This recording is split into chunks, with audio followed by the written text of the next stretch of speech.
Survival in the 18th century relied on raw intelligence feeds. While we might view early newspapers as historical artifacts, their original readers treated these pages as high-stakes dossiers necessary for navigating a volatile world. This is the March 1st, 1720 edition of the American Weekly Mercury, published in Philadelphia. The layout presents a flattened hierarchy of information. International diplomacy, violent skirmishes, and local weather appear simultaneously, stripped of the categories or sections that define modern journalism. The first major threat factor involves ideological crises and state-sponsored religious suppression within Europe. The second covers mercantilist violence and the systemic risk that privateering posed to global supply chains. The third vector identifies severe environmental anomalies that threaten to dismantle logistics and coastal infrastructure. A colonial reader calculated these overlapping risk factors simultaneously to ensure their physical and economic survival. The briefing begins with a severe diplomatic crisis originating in Warsaw. The right column contains a dispatch detailing systemic religious suppression in Poland. Evangelical churches are persecuted and oppressed by the Roman Catholic clergy, entirely deprived of their right of a free vote. The Prussian king warns of their imminent extinguishing and extirpating. This state-sponsored sectarianism destabilized regional trade by turning religious identity into a catalyst for state violence. For a reader in Philadelphia, these conflicts were significant because Protestant alliances dictated the terms of British military treaties.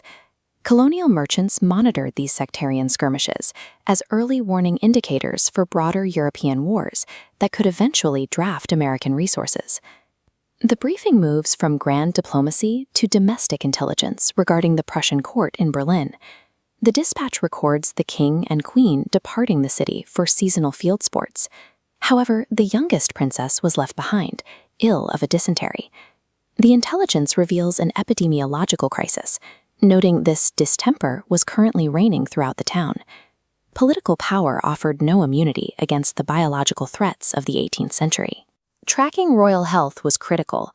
A succession crisis caused by a pathogen could void treaties and plunge empires into chaos overnight. Control of the sea was the ultimate economic leverage in 1720, maintained through the direct application of naval force. A dispatch from The Hague details the Dutch East India Company aggressively seizing an Ostend ship to protect its regional interests. This illustrates state-backed monopolies using violence to enforce trade boundaries and eliminate independent competitors. Further south in the Mediterranean, a dispatch from Leghorn details extreme violence perpetrated by a Spanish privateer. The English merchant ship Hester was captured after a sustained engagement lasting 3 hours.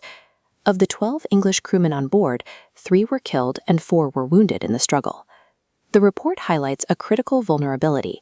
The Neapolitan seamen aboard the Hester refused to join the fight, effectively handicapping the defense. Privateers practiced asymmetric maritime warfare, selecting targets based on calculated weaknesses in armament and crew loyalty. The privateer intentionally avoided the Pompey, a ship carrying 30 guns and 70 men, choosing instead to strike the 16-gun Hester. Merchants read these accounts as actuarial data, using them to calculate the high financial premiums of oceanic trade.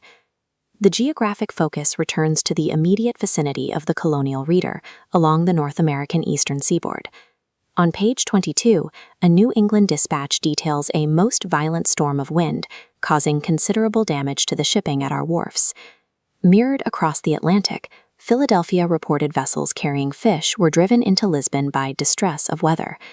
These forced reroutings triggered cascading logistical failures, leading to commodity price fluctuations and colonial supply shortages.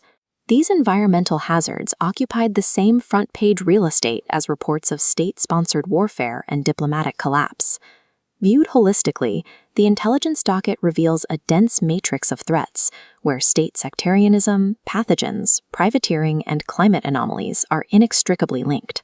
To the 18th century mind, geography provided no buffer.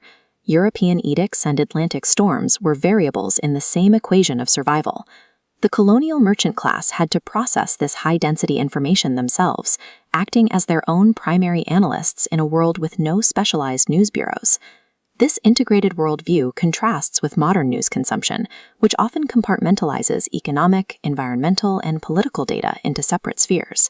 The historical utility of the American Mercury lies in its unfiltered presentation of the world as a singular, connected network of risk. This edition of the Mercury illustrates an early modern world, deeply and dangerously interconnected, before the digital age, governed by raw intelligence.